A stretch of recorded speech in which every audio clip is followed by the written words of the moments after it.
Fires across California are wreaking havoc and devastating communities. The so-called campfire north of Sacramento has so far left 5 people dead and has grown to more than 100 square miles.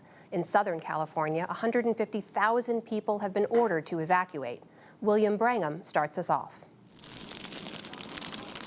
This is the Northern California town of Paradise, completely ravaged by a sudden, devastating wildfire.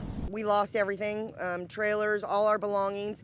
Fire officials say it began as a campfire that grew out of control and quickly burned several thousand structures in its path as it spread across Butte County, which is about 100 miles north of Sacramento. The fast-moving flames quickly forced officials to order the entire community of 27,000 people to evacuate yesterday. Basically, the whole town's on fire right now. The smoke turning early afternoon into what seemed like pitch-black night. Panicked residents fled by car, only to find themselves stuck in chaotic traffic jams. There's stuff literally burning on all sides of us on the way out here. Some abandoned their vehicles and ran for their lives as wind gusts up to 33 miles per hour fed the flames.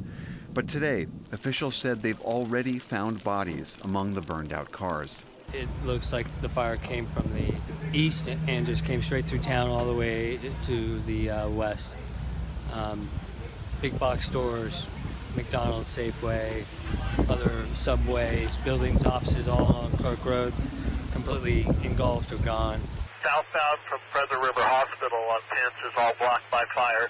Tamara Ferguson, a nurse at a nearby hospital, shared this video as the fire closed in, trapping staff and patients inside.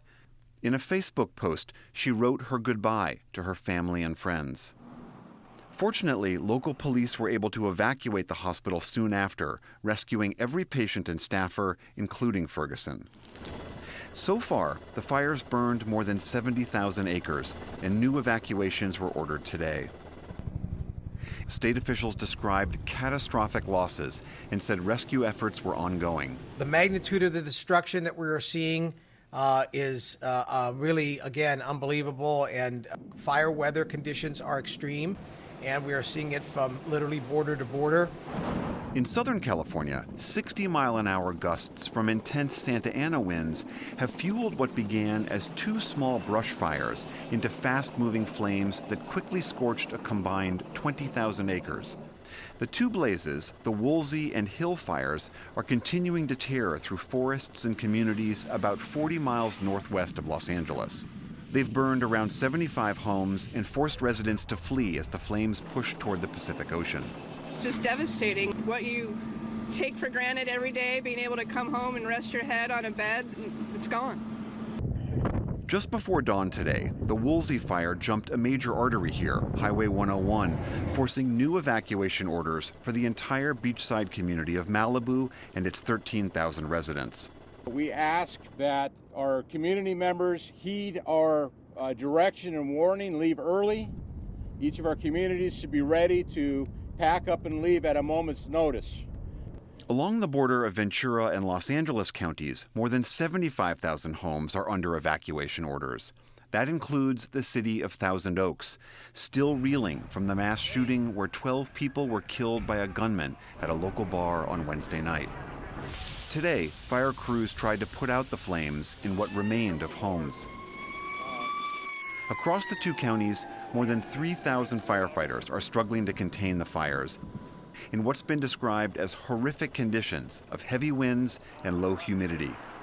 Both are expected to last into next week. For the PBS NewsHour, I'm William Brangham. For more on what residents and fire officials have been through in recent days, I'm joined on the phone by Jeremy Siegel of PBS station KQED. He's been reporting from Butte County, the area of the campfire north of Sacramento. Jeremy Siegel, thanks for making the time. You have covered wildfires in the past. What's unique about this one? Well, as I was driving up, just the intensity of the smoke. It even was, flowing into the Bay Area. It was smoky down there, and as I got closer to this region, it just became grayer and grayer, more smoke. And even as I was driving up to the area, I was on what I thought was a safe state route based on what I had looked at. And when I got closer to the area of Paradise, it was completely blocked off by police, and you saw flames on the side of the highway. And I sort of think that speaks to some of the confusion that residents have seen around here, where they think that they're taking, the right road out of an area. They think that they're evacuating the right way, and find that there are flames right by or even on the road that they were taking. And Jeremy, as you said, it's not just the intensity of the fires, it was the speed with which they spread that seemed to catch so many people by surprise. What did that mean about how people were able to evacuate in advance?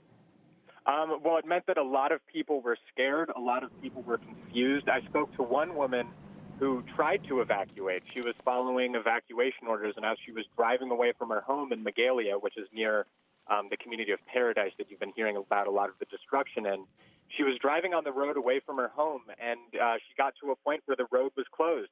Eventually, she and a group of people were told by fire officials to essentially shelter in place in a Rite Aid inside of a storefront, and they were stranded there for the entire evening. She told me that while she was in there with other people, she thought that she was going to die, that she was never going to see her family again, until early this morning, a group of sheriff's deputies from surrounding areas came and saved the group of them. Jeremy, from folks who track these kinds of wildfires, because they are nothing new, is there anything unique about what we're seeing now? Well, what we're seeing right now is an increased frequency of these wildfires, especially these wildfires that are sweeping through sometimes highly densely populated areas. We're seeing these high-intensity, extremely fast-moving fires moving into these areas that are called the wildland-urban interface, where people are living close to densely forested areas. So that's what's unique about this fire, and it's what we're seeing more of here in Northern California. Jeremy Siegel of PBS station KQED. Thanks for your time. Thanks so much for having me.